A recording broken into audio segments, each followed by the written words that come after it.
Welcome! Today I'm going to earn myself some money and then spend it. To earn money in the game, I'm going to pick up dog pure.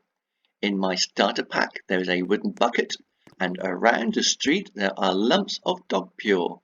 All you have to do is walk up to the pure and get yourself in exactly the right position. There it is, it's in the bucket. And pick up the dog poo piece by piece. There, I've now got one piece in my bucket. If you stand just too far away, or there, or just too close, you won't pick the dog poo up. So you've got to be in exactly the right position. No, I've missed it. Let's try again.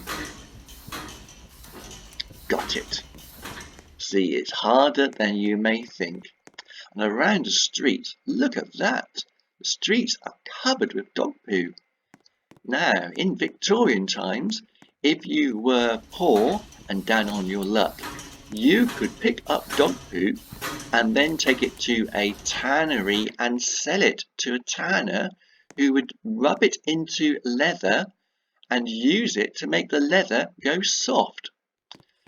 Now, in this game, you can get 20 pieces of dog poo within one bucket.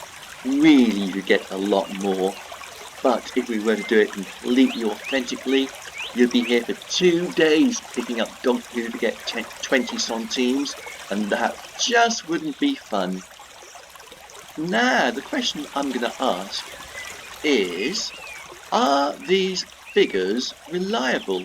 Would you really get 20 centimes? After all, have you been in 1867? Do you know how much dog poo is worth? Well, that's actually a really hard question to answer. I'm not a Luxembourgish person. As you may guess from my accent, I'm British, and all my local history is about British local history. But I do know how much things cost in Victorian times in Great Britain. In 1864, there was a great flood in Sheffield. A dam burst and the water flooded a large amount of the city, and so people submitted insurance claims, and these insurance claims are recorded on the internet. And so, by looking at the Sheffield Flood claims for 1864, I could find out how much things such as clothes, hats, shoes would cost, how much bread, eggs, butter would cost. And also, in 1851, a man called Henry Mayhew went around the streets of London and interviewed people.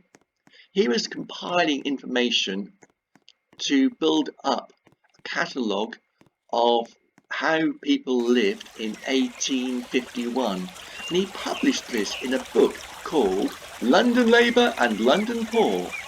And in that book, one of the interviews he had was with a pure collector, and the pure collector explained that in the past, several years ago, the price of pure was 2 or 3 shillings a bucket. Now a shilling is 12 old pence, so that would be 24 or maybe 36 old pence. But she complained, the price has dropped now. In 1851, the price has fallen to 1 shilling and twopence a bucket. Now 1 shilling is 12 pence, so 1 shilling and twopence would be 14 pence. Now, comparing all the prices that I know about hats, shoes, clothing, eggs, with the prices that I found from the Sheffield Flood claims, I could compare those with prices of food in 1867 in Luxembourg. And I found that roughly, now this is very roughly, prices were about 6/5 higher in Luxembourg. So all I had to do was to take the prices that I found out from Great Britain and multiply them by 6/5. So if you take a bucket of pure at 14 old pence and multiply it by 6/5, you get a very rough estimate of 20. Well, actually it comes to 17, but as the pure collector explained, the prices fluctuate and they may have gone slightly up or slightly down since 1851.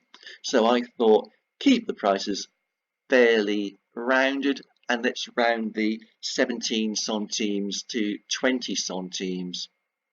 So the price that you get per bucket of dog pure is 20 centimes if the bucket is completely full. And all you got to do is run up to the tannery owner and he will take the items out of your bucket and he will pay you the relevant price. So the price of 20 centimes for a bucket of dog poo is fairly realistic. It's going to be somewhere about 18, 19, 20, 21 or 22 centimes for a bucket of dog pure.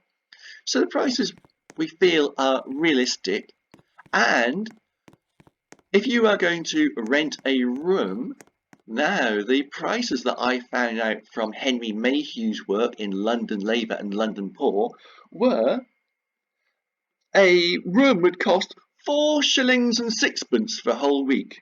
That makes, changing it into pence only, 54 pence for a whole week.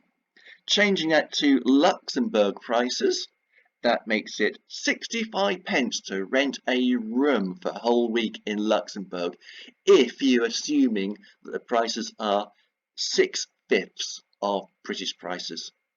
So by using that calculation, we determined that 10 centimes to rent a room for 1 day would be roughly fair. After all, 65 centimes divided by 7 would give you about 9 centimes, give or take a bit.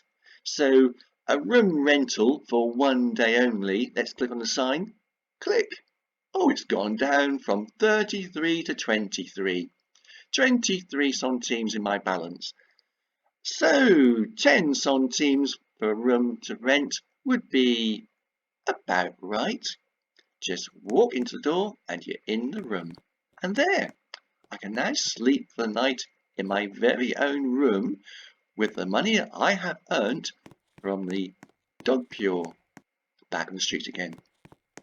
So when you go around collecting dog pure in the 1867 game, or you rent a room for the night, or later on when you start buying things like hats and coats and capes and skirts for your avatar, you can rest assured that the prices that you are paying are not exactly correct to the nearest centime, but they are fairly close to what you would pay if you were to go back into 1867. Oh, it's getting dark. Quickly, I better go. Put the lamp on, light it up, and say bye. And don't forget, if you want to watch more videos from 1867, subscribe. Good night, YouTube.